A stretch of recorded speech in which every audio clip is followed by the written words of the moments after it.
And thank you so much for joining us. I'm Kate Markert. I'm Executive Director here at Hillwood Estate Museum and Gardens in Washington, D.C.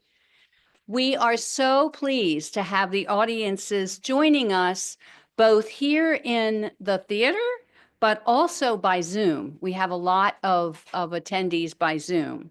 So for those of you in the theater, I think you know what I'm going to tell you. Make sure your devices are turned off. And now for those of you who are on Zoom, you may submit your questions via the Q&A function whenever they cross your mind. And we will get to as many of them as we can. And I'm sure there will be very many. I know there'll be lots from here in the theater, so I'm sure we'll also have lots from Zoom at the end. And those of you in the theater, when you're asking your questions, please wait for the microphone to come around, because if you're on Zoom, you cannot hear the questions at all. I know all of you know that we had to reschedule Hilton's talk because of the snowstorm last month, but we are very happy to be back this evening with our final Great Homes and Gardens speaker, Hilton Carter. Yay! The fan club is here. This month, of course, we're also in the middle of our Sea Cloud exhibition lecture series. And the third and final lecture of that series will be given by the curator, Thomas Wu, who created the exhibition. And he's going to take us on a tour of the ship in his presentation on March 27th. So I think that'll be really fascinating. There are limited tickets available, so be sure to visit Hillwood's website to secure your place. Tonight, I know that we are all very excited to hear from Hilton Carter. He will take us on a plant styling journey through the lens of his book, Living Wild. Please join us for a book signing, and I know many of you are ready for that book signing, which will be after the lecture. It's just outside these doors. His books, Living Wild and the Propagation Handbook, are on sale. Those of you who were in the shop already, I know. There are some of them available to purchase in the museum shop. Now, before I hand the microphone over, I wanted to share a little bit about our speaker tonight. For Hilton Carter, it all started with one plant, a fiddle leaf fig named Frank. As he explains in his best-selling book, Wild at Home, How to Style and Care for Beautiful Plants, his interest in plants started out as purely practical. Since then, he has written and photographed 4 other bestsellers: Wild Interiors, Beautiful Plants in Beautiful Spaces, Wild Creations, Living Wild, and the Propagation Handbook. He's partnered with Target on 3 collections, Hilton Carter for Target. He's created a special with PBS titled Living Wild, Plantspiration with Hilton Carter, and he's released his Guide to Houseplants workshops with the Magnolia Network. Somehow very appropriate. Now, please join me in welcoming Hilton Carter to the podium.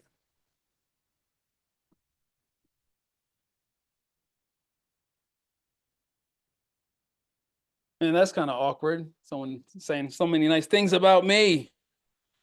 Oh, it's just written down here. She just read from this. Well, she knew all those facts. Thank you, Hillwood, for having me. This is such a delight. I think Kate said it, maybe she didn't, back in 2020, I believe. My first appearance at Hillwood, but it was via Zoom. During the pandemic. So I'm glad to be here today. The funniest part of this is when I was driving here today, I'm from Baltimore. She didn't say that part. Hey, Baltimore folks. Nice. I love it. I was driving here and I was like, am I headed to the Dutch embassy? I just kept driving. A month ago, I was literally at the Dutch embassy, got my daughter's Dutch passports. You'll see my wife. She looks Dutch. Some of my kids have dual citizenship, just in case they ever want to leave me, I guess. But I am so happy to be here. I got to move around and see a few of the things inside of the wonderful museum, but also I got a tour from Andrew. Andrew, are you in the house? Andrew's in the back. He runs the greenhouses. Yeah. And so I don't know if he does this for others, but he gave me a really awesome tour. Andrea, I'm making your workload piling on top of it, but maybe he'll do that for you as well. But when you get the behind the scenes of all the orchids and all the plants that are in there, you can't beat it. So whenever I get to go to a new space kind of like this, I always make sure I meet the person who's at the top in terms of the greenhouses and really become familiar and then get to see those things. So today, like she said all the things. I was going to tell you like where I'm from, what I do. You already know this. 5 books, bestsellers, all those things. But today, I want to talk about Nope, I want to talk about the Living Wild. Where am I? Earlier today, and I mentioned this to some folks, I did a propagation demo with a bunch of 3-year-olds at my toddler's daycare. They don't listen, for one. I don't know how much information they retained, but I got so many questions from the teachers. So, uh, Living Wild is my plant styling book. I mentioned earlier to a few of the guests here tonight that yes, I've wrote books, 3 books before that, and I think each of my books are kind of like a basics. Then here's how to get a little bit more creative. Here's how to get really creative, and then now you have all that information on how to care. Let's get into how to now think about styling. So I spent my time when I was younger. Someone also asked, how did I get into this? I wasn't someone who grew up around a lot of plants. Lived in Baltimore City for a large portion of my life, and then moved out to the county where my passion for art kind of bloomed. That's a nice thing to say. Kind of started to bloom in a way where my mom saw that I felt that I had a connection with art. So she put me into summer classes at community colleges in Baltimore, and I was lucky enough to get into a magnet art school in Baltimore called Carver Center for Art and Technology, and fell in love with painting. And then I left, I graduated, and I went to MICA, which is the Maryland Institute College of Art. I studied painting, I studied drawing, and then I realized I really wanted to be a filmmaker. So I moved to a department called General Fine Arts. Anyone go to MICA? Any MICA alums? Anyone have a major in your school called General Fine Arts? No? Or they would typically say General Fine Arts, GFA was generally, and then the effing around. Because you could do anything. All you parents who have kids about to go to college, I know you don't want your kids to go to college and just GFA it all day, you know? But for someone like myself, you'll find out why it's important to have, for one, I was saying my mom, people who support you to allow you to find yourself, to find the things that you're passionate about, things that you love. There's a person that I love who let me do the things that I love. So I was an artist and I loved film. So I graduated from there and was like, let's do more loans. So I went, so I moved out to California and got my master's in film. And I was studying film. And if you're familiar with any filmmakers here, nope, someone who likes film, you worked in TV, so you know there's a lot of things there's a lot of people involved in film. When I was painting, I could go to my dark room and just paint all day, all night. But when you want to make a film, you need this entire room of people to help make that happen. So in film school, they make you run through the entire process. You're an actor one day, then you're a writer, then you're maybe a photographer, maybe you're a grip. That's the people that do all the lighting and stuff like that. And then sometimes you do production design. And in film school, I learned to love production design. And as I'm learning production design and also directing, I realized, why am I not production designing my own home? I didn't know there was a thing called interior designers, interior stylists, or decorators. I was just like, production design, that's right. The idea of production design is basically this. You have characters who are going to make their way into a scene. Let's say the scene is this restaurant here. This place is Alma Cocina Latina. It's in Baltimore City. I put the plants in there. Styled it with plants. It's a beautiful space. But if let's say I was going to make this is the film, and I'm taking a Venezuelan restaurant, and I need to make it special. And there's some characters that are going to have a moment where they sit at the table and they're going to talk about some drama that's happening in their lives. Well, you have to set the scene. You have to bring the space together. You have to make decisions on what is going to be in that space to tell the story of that space. So I'm trying to figure out how to tell the story of my space. So just in case my friend James walked into my home and I wasn't there, James would get an idea of who Hilton was based on the materials that were, maybe the art that's on the wall, maybe the type of coffee table I had, the rug that I had, or possibly also the plants. So I started to think more about this process. Now, I graduated from school as a filmmaker. My major focus was directing. So I directed a lot of commercials, music videos, small form, I would say, short films, right? And I started to get stressed out, very stressed. When you're making films, you need a lot of people. You need to create. You can't just throw paint on the canvas. You need a lot of individuals to help. And it costs more money than just picking up paint and a brush and making that sort of work. So I started to walk around life with this stress.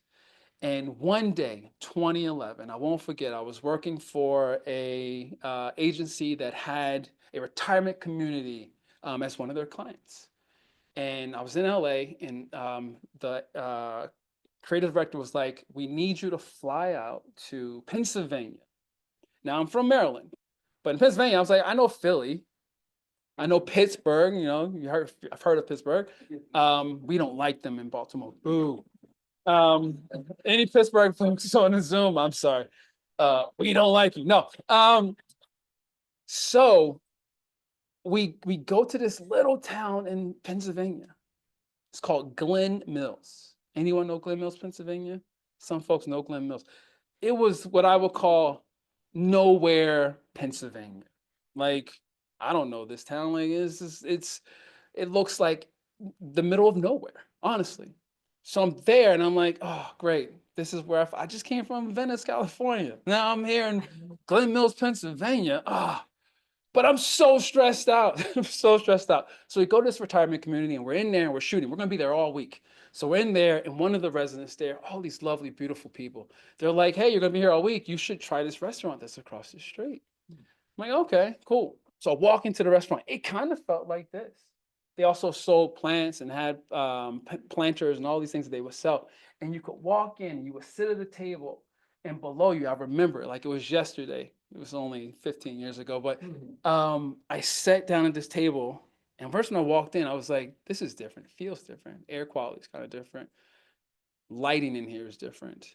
The mood is different." I sat down, and I saw these like alien orbs on above the tables, like chandeliers. I learned that they were staghorn ferns. I didn't know what that was. But there were these orbs, like chandeliers, hanging over tables, and there was vines like cascading, dripping down the sides of the windows. And I felt so good. All the stress that I came into that building with, alleviated, gone. And I felt different. I felt changed. And I was like, today, I'm going to promise myself today that when I leave this small little apartment in Venice and California and have enough light and disposable income, because just like today, plants weren't cheap, especially not in Los Angeles, I'm going to fill my space with plants. And I started to do that. I loved it. I loved it. But the thing was, and I'll talk about this in a little bit, it wasn't just the idea of filling the space with plants that I really loved. It was the bond that I was creating with those plants. Kate talked about that first plant I bought. I had moved to New Orleans. It's like, let me shake up some things in my life. I moved to New Orleans and I went into this place, this plant shop called Hurl's. Anyone been to New Orleans? Show of hands, few people. Nice. Anyone not been to New Orleans? Raise your hands and just keep them up for a second. Just a few folks. Those people who have their hands up, they haven't lived yet. They don't know what living is yet, but New Orleans is great and the climate is perfect. So I bought this little leaf fig And I started to, I brought in, thought it would be great to have a tree. None of my friends had trees. And I was like, I'm gonna have a tree. Brought this tree in. I thought it looked really cool. And it started to freak out a little bit like fiddle leaf figs do. I mean, most of us know this. So I had this plant. And in that moment, I decided, I remember how special that space filled with plants was like. I want that in my life. I can go two ways. I can decide I am no good at taking care of plants. Or I can decide I can be good at it by making the effort to be good at it. There are things in life that we just start to bring into our lives, and we can make decisions to be good at it or not. I have two kids. I decided I want to be great at being a father of these two little girls. I need to be great at that. So I'm going to try every single thing I can to be great at it. When I had this plant, I looked at Frank and I said, we're going to do this. I'm going to make sure you live as long as possible. And I started to work at it. And it was funny because I thought it was the being surrounded by greenery that created the benefits, the happiness. Everyone talks about how happy plants make you. The happiness would be there, but it wasn't that. It was working with plants. It was watering the plants and watching as you're what hopefully you're all watering very slowly, paying attention to how the water trickled out of the drainage holes, wiping down leaves, doing misting. Now look, misting isn't a thing to heighten humidity as you might think. I mean, you have to mist all day to make that happen. But misting, because I love the process. When I will take care of a plant, I'm not thinking about, which hopefully I'm not stressing anyone out when I say this. I'm not thinking about my taxes. I'm thinking about the plant. I'm focused on the plant. And it was in that process of caring for these plants, those things, the watering, the repotting, the wiping down leaves, the listening. I have to listen to the plant. They talk, we talk to them. You're all here, so you're all plant people. You talk to your plants. Don't hide it. They speak to us back. It's nonverbal, but you have to start paying attention.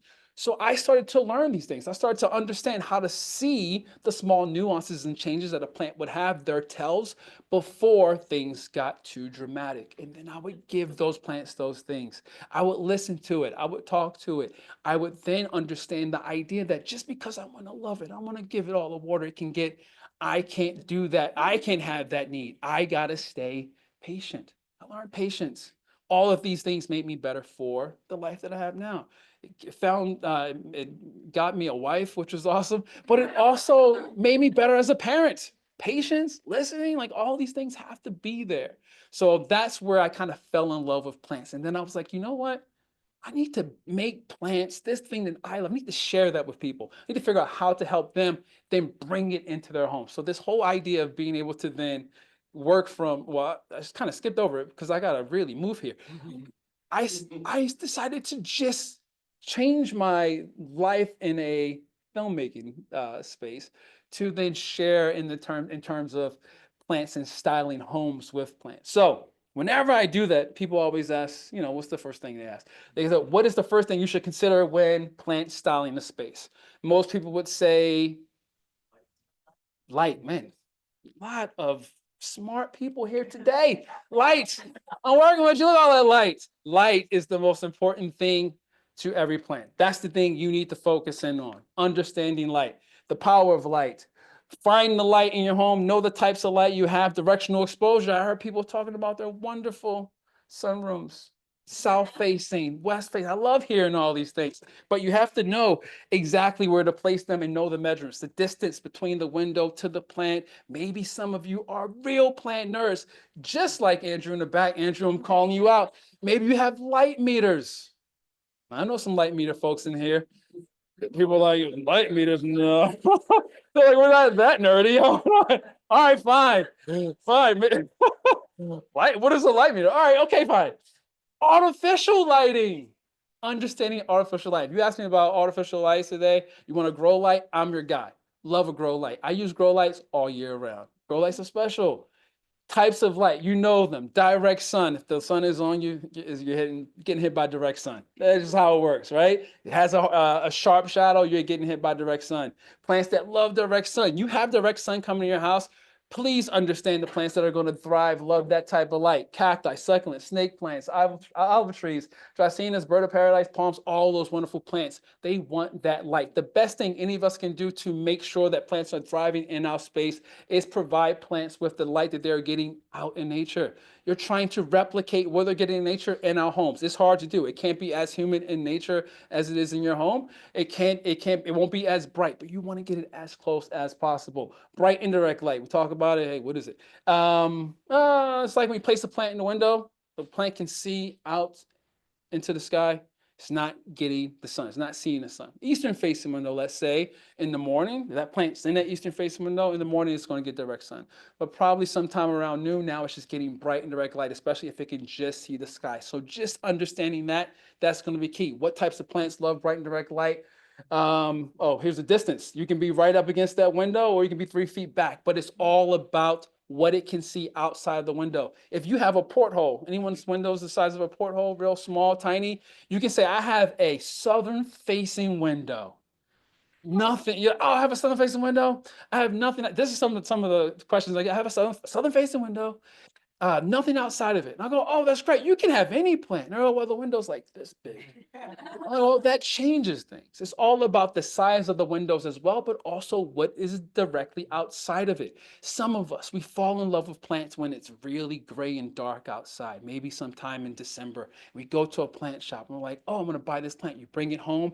You have a perfect place for it. It's next to a window that is getting a lot of light, but you forgot that tree right outside your window is going to grow back all those leaves come spring. And now what? You have just a shaded area in your house. You got to pay attention to those sorts of things. Bright and direct light. All plants love bright and direct light. Imagine us outside. It's cloudy now. I don't know what time it is actually. It's not cloudy. It's dark out there. But let's just say we're out in the field here. Cloudy day. All of that ambient, that full glow where you're not getting a harsh shadow, that is bright and direct light. You go into Andrew's greenhouses, he has protection above, between the glass and the plants. He's creating ambient bright light. That's what you want your plants to have. All of them will love that. Medium light distance, 3 to 7 feet. There's a lot of plants that can be okay with that. Your philodendron, some of your alocasias, your Hoyas, they can like that. North and east facing windows, those are types of plants that will be in there. Low light anywhere 7 to 10 feet. Beyond that, someone get a trash can because that's where that plant will be going. A few weeks later, north facing windows typically get that, but you can have low light depending on where, again, your window is facing. It could be a west facing window, but also have low light if it doesn't, if the sun isn't shining in, right? What types of plants love low light? ZZ, love low light. Anyone else love low light? ZZ? Everyone agree ZZ loves low light? Snake plants love low light. We're agreeing on that. Dracaena, least like love low light. Anthurium love low light. Where are we? There are no plants that love low light. Love. I don't know if it's love. Now there's a low light. Now it depends on where you are. Now, if you're in the deep jungle and there is like a canopy, a forest above some of these plants, how low is that light, right? The whole idea is that where these plants naturally grow isn't the low light that we're talking about in your homes. No snake plant, no ZZ plant walks into your house and goes, please put me in that corner, all the way back there behind the stuff so that I can get this really low light because that's where I'll shine. No. They love those bright spots in your home as well, just like your fiddle leaf fig, but they are cursing those fiddle leaf figs and those plants that you consider your favorites. They understand hierarchy in your home and they know they're in there. You understand plants that tolerate low light. Most of you who shout out answers, they're on this list. Toleration, understand, tolerate. They tolerate that light. Some of us can tolerate certain things in life, but we would rather be thriving in life. Your plants want that too. I consider plants living things because they are. I try to see them like that when I'm there in the plant shop. You're a living thing. I want you to live. You're here living. You're surrounded by people who really care for or caring the best for you. I want to bring you home. Will I do well? Will you do well in my space? Can you thrive in my space? Maybe you won't because I don't have the light for you. I'm going to leave you here for someone who can. I'm going to go over to this section to bring someone who can work in the light that I have. I'm going to be considerate in that. I don't go, you look good, and I saw you in Hilton's book, and I want you in my house. That's it. And did I water you? I don't know. So you have to know that. Now, when we're talking about plant styling, what is the second thing you must consider? Water. Well, I think at that point, people already understand how to care for the plant. But when you're plant styling, if you don't understand water and lights and all those things for plant styling, you're in trouble. The whole idea at this point is understanding what's important.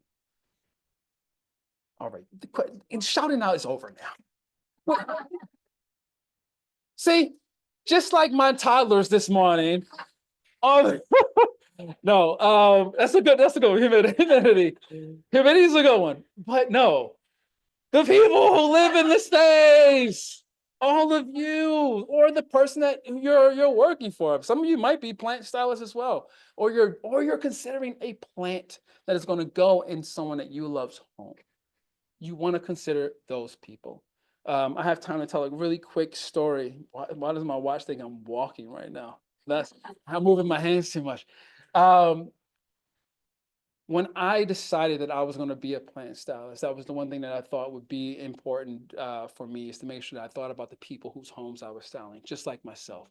Like I said, when I walked into that space in Glen Mills, Pennsylvania, that I felt, oh, this energy is great.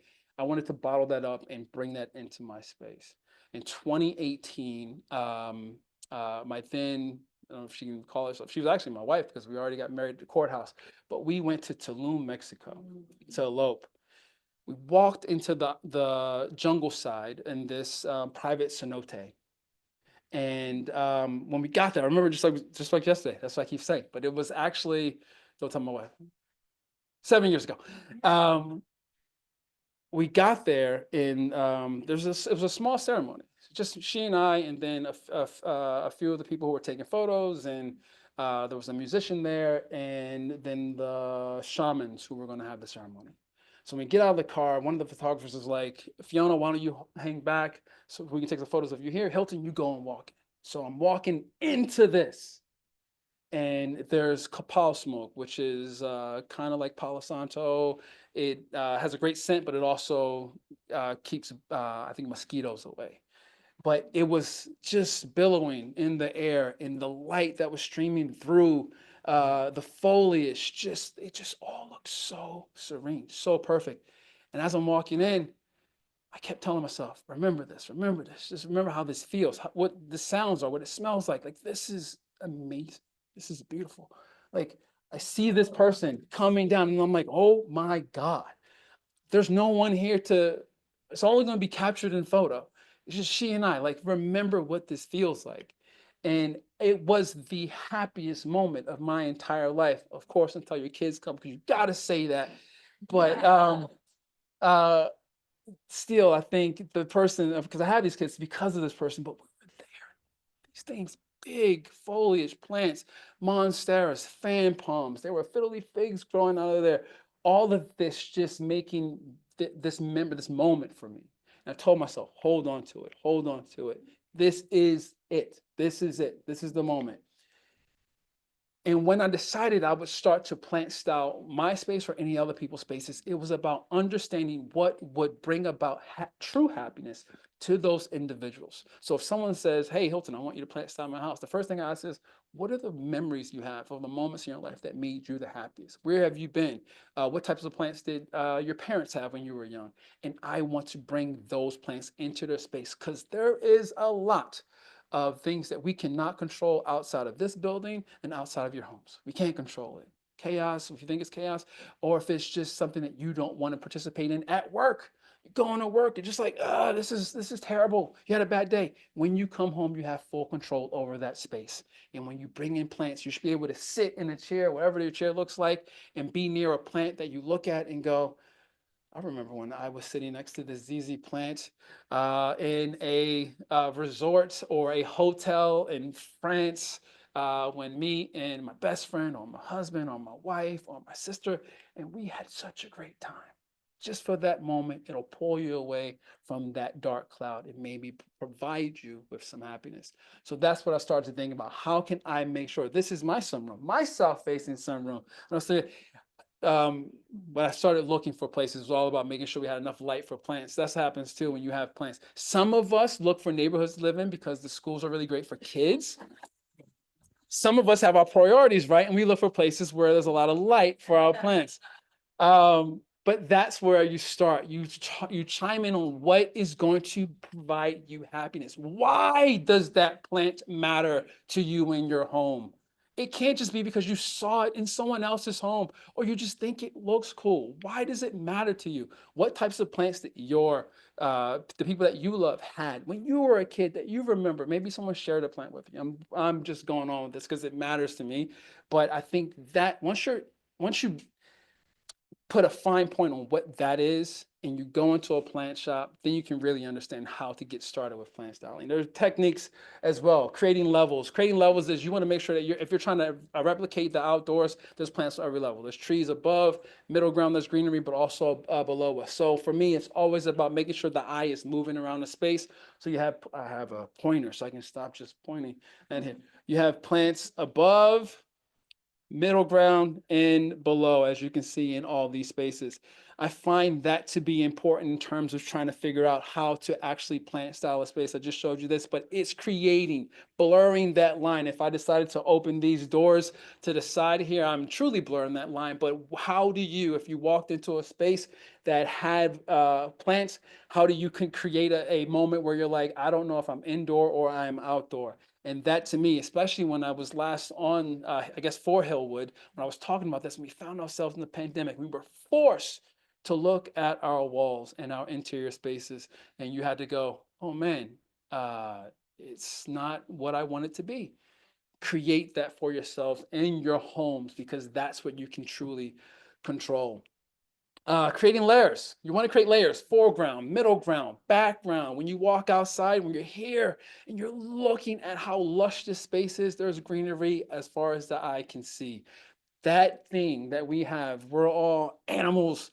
We love to be out in the environment, in the space. I like to bring that into my house so I still feel good and comfortable in that space. So I like to bring plants at every level whenever I can. In my home, in other people's homes, in my studio space. I mainly create art in here, and I was just like, I need to feel like I'm outside. So let's bring in a lot more plants. Creating groupings. Groupings are really key when you're talking about care. One thing is this.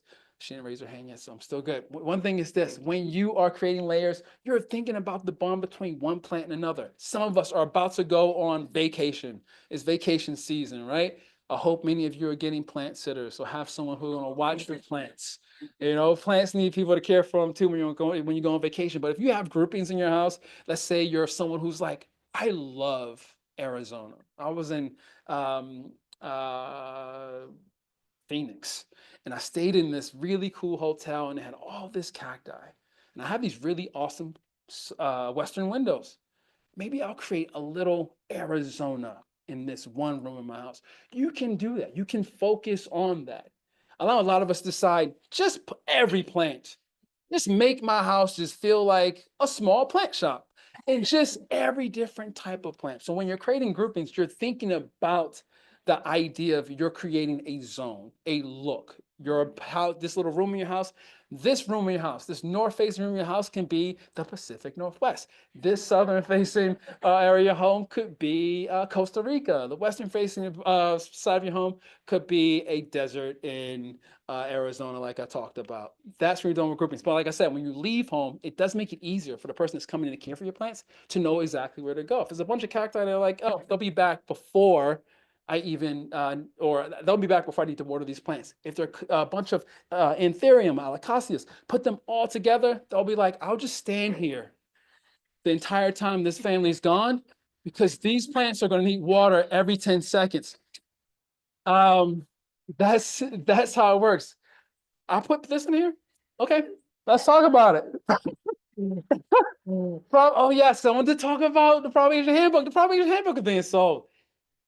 The understanding of propagating, and I hope that I'm doing a little bit of that right now, propagating a little bit of happiness in terms of what your care and your want for bringing plants in, or the idea that you just can't bring a plant in and just give it. You can't just have it on a schedule or time. I'm not going to look over here for a second, but you can't have it on that schedule because you're going to need to give each one, just like there's a separate type of love that you need to give to. I have two kids, so I need to figure out how to give them their own bits of love, right? That's going to be the requirement for all your plants. I know some of us love to wake up on a weekend and go, this is the day I water my plants, but that's not how it works. In the greenhouse here, I'm sure Andrew isn't like, oh, I get to only work on Sundays or Saturdays and I just water everything and I leave. You walk in and some days this plant over here just dried out and now it needs water. And now 2 days later, this other plant needs water. It's all different schedules. They're all different size plants. They're all different size pots. Some are glazed, some are porous. You have to understand what you're working with. You can't put them on schedules. But when you're propagating, I'm back to propagating. I don't know how I got to this, but when you're propagating, that part to me, all the things I truly love about plants, I learned the affection to give that love through propagation. I was honestly like, I think the one thing that made it so special to me was what happens through the process of a plant being gifted from one person to one family to another. Like that to me blows my mind. And someone's like, I have the 30th generation of someone else's mother plant. And I love that about propagating. So in the propagation handbook, I share a lot of my backstory when it comes to propagating and all the techniques, because there are many. But the one thing, and I'm just remembering the one thing that matters in terms of plant styling is that when you're propagating, it is an easy way to utilize the vertical space. And I think that's where I got to this. When we moved into this apartment in 2016, we had a northern facing wall, but it was like a hallway. And let's just say this was the wall, and then where the front row was a massive window, maybe a 8 by 10 foot window, and it faced nothing but sky. So I was like, I want to do a living wall here, but we were renting, so we couldn't just do a typical wall. So I decided to do a propagation wall. Well, that's not the one. Well, the one that was behind that image. And that's what I love. But when I started to be able to go in people's homes and they were like, I want a living wall. Living walls are they're everything. You want to instantly blur the indoor to outdoor? Like you walk into this person's space and it is an instant jungle. You can see this episode on HBO Max or Max, or whatever it's called, in a special I did. It's now called the special for Magnolia, called Planterior with Hilton Carter. But yeah, there we go. A cradle wall, planters on the wall. I think creating that living wall, using a vertical space. Some of us, many of us, have a person that we live with that considers our space that has too many plants. They'll say that one day. One day that person will come to you and say, I think we have too many plants. But they say it when you have a plant in your arms. You just brought it home. And they're like, our house has too many plants. Where can we walk? There's no more floor space. And then I always say, and I did this to the person I love the most, what about the walls? There's nothing on the walls. Let's use the walls. That person let me put a hammock above our bed and put a massive plant on it. She didn't sleep under this plant for the first week when it was up there. Quick story about that. I got time. Let's do it. The one thing about plant sitting, this is a Montreux fern. When it comes to styling, you're talking about using a vertical space. I'm going to flip through here really quick. There's a lot of times when you're using like shelves and things like that, but I'm going to point out this one plant here that is at the top of this shelf. I'll go ahead and already say RIP to this plant. This is in my book, Wild Interiors, and this individual lived in Spain. And I saw this plant and I saw how tall they were. They were pretty short. They probably were this high, tall wise. And to water this plant, they have to pull out a ladder and do a lot of things to water this plant. But honestly, I know them. And I know how passionate they are about plants. I know they decided every time that plant needed water to get that ladder out, go up there, bring it down, take it to the sink, water it, and repeat that process. That's what it takes. If you're going to decide to utilize the vertical space, especially if you're doing mounted plants like this or things like this, you have to understand that there's going to be a lot of work in your lap, things that you're going to have to do. But if you want that look and you love it, you will put the effort into doing it. So I wanted to have a plant above our bed. So I made a small replica of this little hammock. And I told my wife, I'm planning to put a big plant in it. She said, that sounds ridiculous. And I said, well, it's going to be awesome. It'll be like we're camping out every single night. And she's like, I want to live. And I said, I can respect that. So we had a big plant in it, this big philodendron. She didn't feel safe under it. So I was like, we'll do something lighter, a fern. Because I love a fern. It's light. If it falls down, it's not going to destroy us. And the mancho fern is such a beautiful fern. But the process of having a fern on my bed, over my bed, is a lot. You got to go up there every 2 days, take it down, take it to the shower, water it, let it drain for about 3 hours. Then take it, shake it out, let it drain for again another hour. Then put it up above the bed in its little base tray that it had on there just to catch any extra moisture. We then left to go to Tulum. I showed you our photos when we got married. We went there. And because I'm a good plant parent, I get people to come and watch my plants. But this one is a need water every 2 days type of plant. So I gave it to one of my friends. I said, hey, can you take care of this plant while I'm gone? This is our, what someone says, relationship fern. This is, at this point, it was our relationship fern. If it fell on my wife, relationship over. But I gave it to my friend, and luckily, while we were in Tulum, it rained a lot that week. So when I came back, it was massive, beautiful fern, massive. And I told my wife, I was like, look at it, it's perfect. She's like, you're gonna put that back up? I said, yeah, let's put it back up, just above the bed. So put it on the bed, it's looking great. I'm surprised. I'm also upset because if you're a person who's really good at taking care of plants and you give it to someone to care for it, and it comes back looking better than it did when you cared for it, makes you a little bit upset. So we're caring for it, we're sleeping under it. And a few days later, I noticed these black pellets all over the bed. Well, I didn't notice, my wife noticed. And then she said, what are these? And I said, I don't know, but I will take the plant down. And I looked and there were caterpillars all over. So we got rid of that plant and we gave it to our friend. And he took care of it. But utilizing the vertical space, I love it. You're, again, like I talked about before, you're creating layers in your home, or levels in your home, but also layers at the same time. Statement plants. The one thing I'll talk about this before we go, because I'm out of time, is the idea when you're plant styling, you are not just considering the plant, you're considering the shape and considering the pot. You're considering the space that the plant is in. I chose this ficus alley for this client's hallway because it was the most quiet and simple look I could think about. I thought about the arch, that didn't work, the arch here and how this lollipop shape would work in these arches and how simple of a look this planter would have and how quiet it would be. It wouldn't take away from the beauty of the alley, but also the shape and the design of the planter kind of worked well with the arch of the angles that were in the actual house. Consider the types of plants that can make a statement. It doesn't take a house full of plants to change the space. It only takes one. We talked about perfect planters.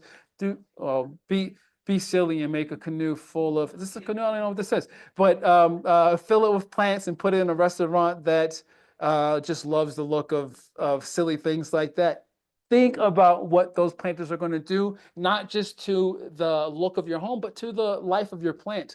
All planters are not created equal. That's something that we should understand. Just consider those things. If you have pieces in your home that you love, pieces of decor, once you understand care, I'll say this really quick before I answer questions. Plants are not decor until you understand how to fully care for them. Then you can kind of treat them in that way, where you can have see if I can do this, variegated ficus alley that has some sort of gold in its trim with a gold planter here that you're then tying to, which is right across the room from it, a gold cactus or brass cactus lamp. Thinking about those small details, the one thing I always like to say, it's all about the details. When you are being so when you're thinking about how to connect one thing to another, when we decide to style a room, we're thinking about how the couch is going to work with the coffee table, or the pattern of the wallpaper works with the throw pillows, all these different things. But when we consider plants, people are just like, oh, I got a plant, throw it in that corner, put it on this table. They're never considering the bigger things that are going to make the space feel complete, feel lush. And that's the thing that I like to talk about and the thing that I like to do. You can find a lot of these things in my book, Living Wild. I'm Hilton Carter. Thank you so much.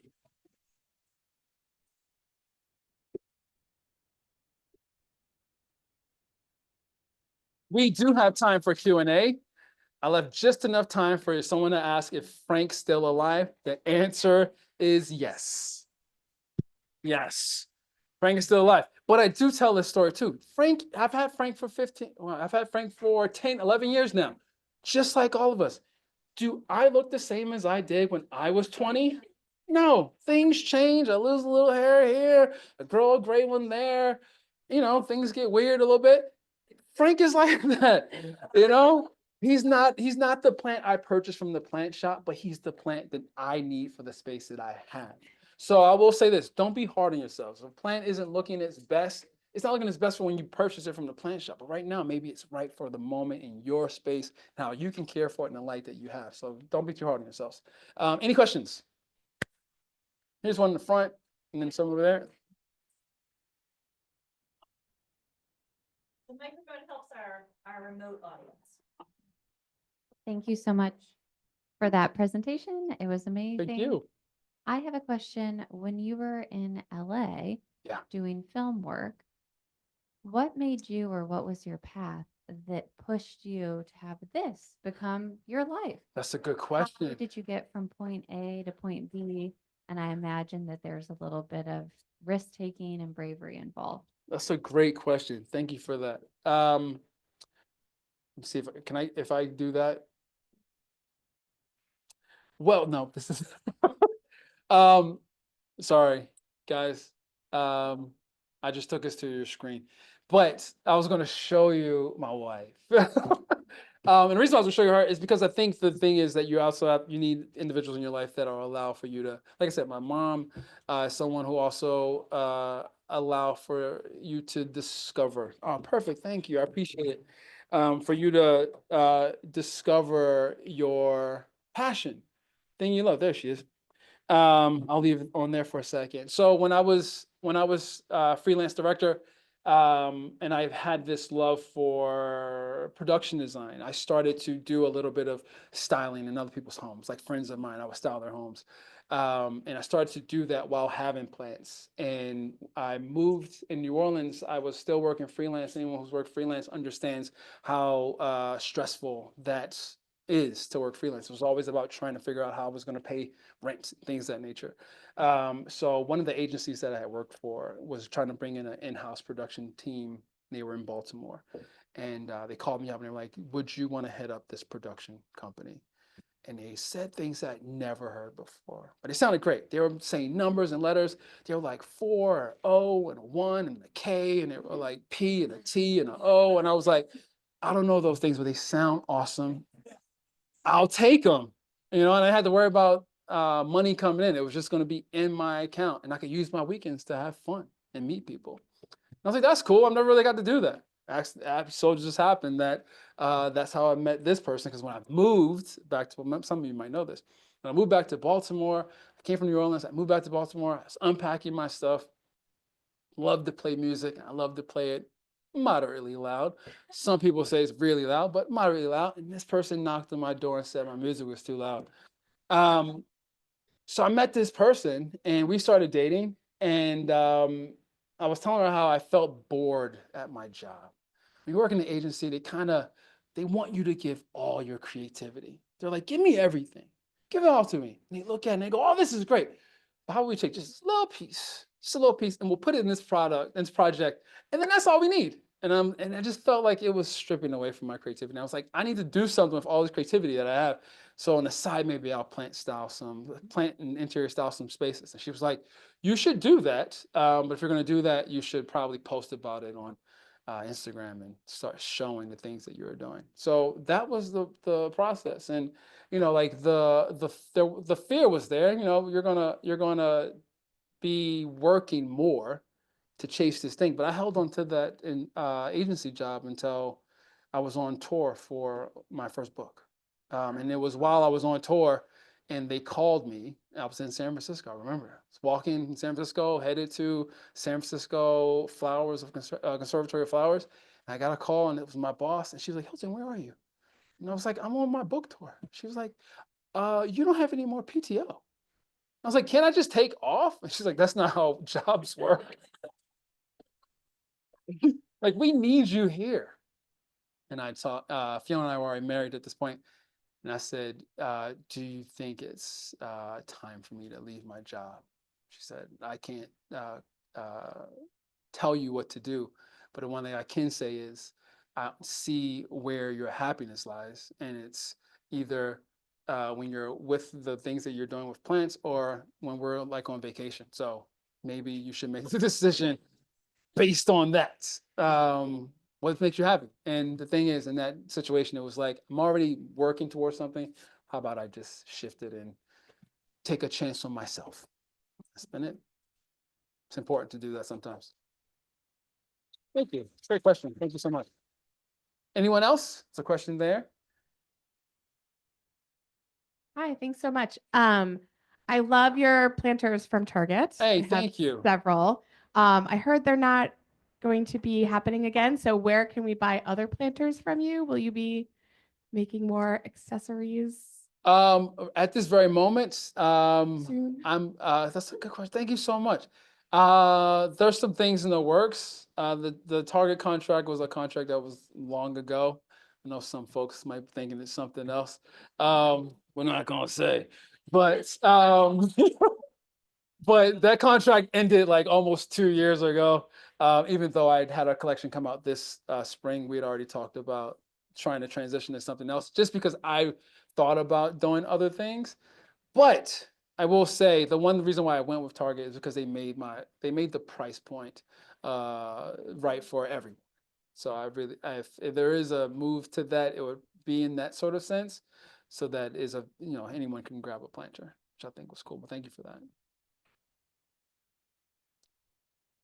Hi, thank you for this. This was so much fun. I've been excited for this for a while. But I have a very simple question. I just wanted to know, what is your favorite plant to work with and your least favorite plant to work with?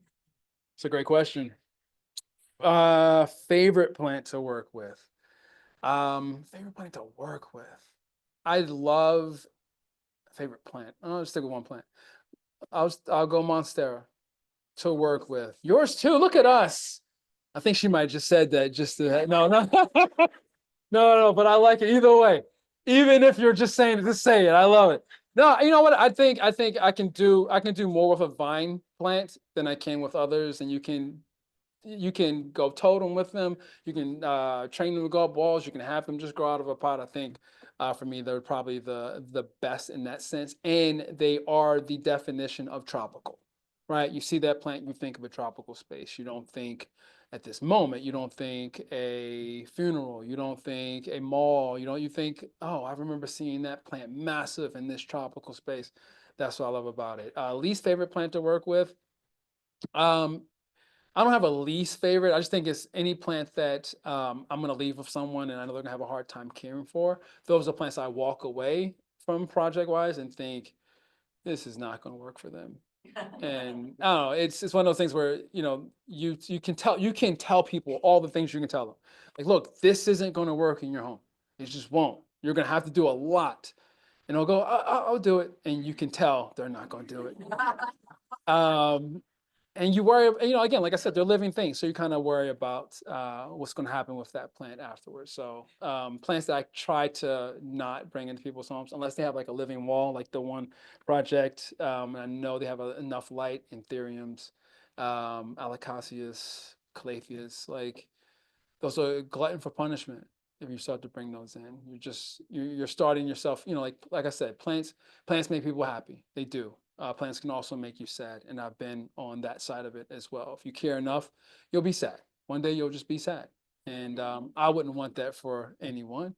So yeah, it's a great question though. Thank you. Anyone else? We still have time. We've got one more question via Zoom. Oh, we have one more question, but I have James right here in front of me. He also has a question. So we'll take the Zoom question and then we'll go to James. We got to go to James. Lovely. James is sitting right in front of me this entire time. Anyone sitting this close, taking all the spit, like letting it land on them and not saying anything. He is yet to boo me. Wonderful. Well, our Zoom question here is, can you talk about gnats and other bugs and plants in indoor spaces? Can I talk about them? Yes. I hate them too. That's all. That's as far as I can get. I mean, look, all of us, many of us have apps or things that we sign up for on our phones or on our computers. And there's like, oh, there's a new update. And they're like, you got to have this update. And then you see the sign off, the accepting page. And you're like, scroll. Accept, get this over with. That's what we did when it comes to bringing plants into our house. We were like, oh, what's this information about bugs? I don't care about that. I want my place to look like this. You skipped over all the well, there will also be bugs in this deal. You will also have gnats. You will also stress out about mealybugs, scale, white flies, all the wonderful things that the outdoors can bring into your home. Ants. I mean, it's all of it. I think the thing that is most important is to pay attention to your plant. The care process. I like to weekly walk around to every single plant and give that plant some attention, wiping it down. I don't wipe down to shine plants, really. I wipe down just to give myself a moment to be one-on-one with the plant. Like, hey, let me check to see if you have something happening, a pest infestation. It's going to happen. I'm dealing with a mealybug situation on one of my monsteras that I've been dealing with, and you're going to love to hear it, for 6 years. Part of the process. I won't let her go. She keeps putting out new leaves, and I will keep wiping her down and spraying her with neem and refreshing the soil. Can I get rid of it? I don't know. Someone who knows more than me, come tell me, because I've been trying, right? But at the same time, I feel like the relationship, like I had a dog, may he rest in peace. Charlie was such a good boy.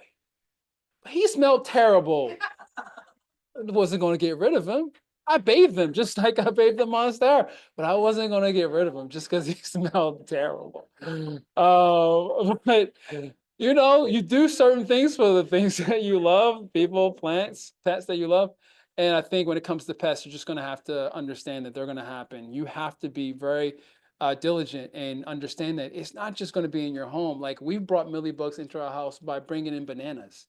The grocery store. So when you're at the plant shop, you have to give those plants a really good look over. Check below the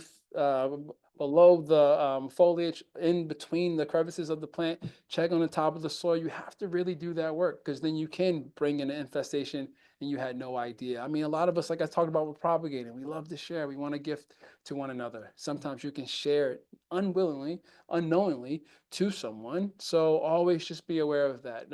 It's a terrible thing to deal with, especially when you get them. And if you have an issue or a problem where it is an infestation that is on a plant, and for a fact, a lot of the vine-like plants, pothos, anything that they can really borrow themselves, like get in there, you're not going to get rid of them. I would say sometimes you just have to part ways with that plant. You have to part ways. Some plants are gifted to our worst enemies. That's when you go that route. So, James, we're up. Right. Hilton at Hillwood. I mean, Hilton at This Hillwood. has been a great talk. Thank you so much. Thank you, Jacob. So Instagram would you say that was like a real shift? I mean, a inflection point in your fame, in your Oh, there's no denying moving it. towards plant styling? Oh, I think the ability, and this is across the board in any sort of creative space, the invention of social media allows for anyone who's trying to share what they create, the thing that they love, allows for more eyeballs to then see it, right? So for me, I think the moment, and then everything is also just opportunity, right? So the first time I ever had someone um, when really started to happen, generate a lot of followers and people looking at me was I sold those cradles, those propagation vessels. I was making those and I was doing these little local, oh, I'm in DC, so it works perfectly. I was doing local, I was selling them locally. I was selling them at West Elms. And West Elm had this thing at that time where if you were a local maker, you could sell your products in their shops. You just had to call them and say, hey, I would like to sell my product. They would give you a date and you could sell them. So I was trying to do an event in the West Elm in Baltimore. And I was like, hey, I'm going to sell these cradles at West Elm in Baltimore on this date. And the person was like, I wish I could be there, but I'm going to be out of town. I wish you could come to the one in DC and do one there. And I was like, well, it's only for local West Elms. And I live in Baltimore.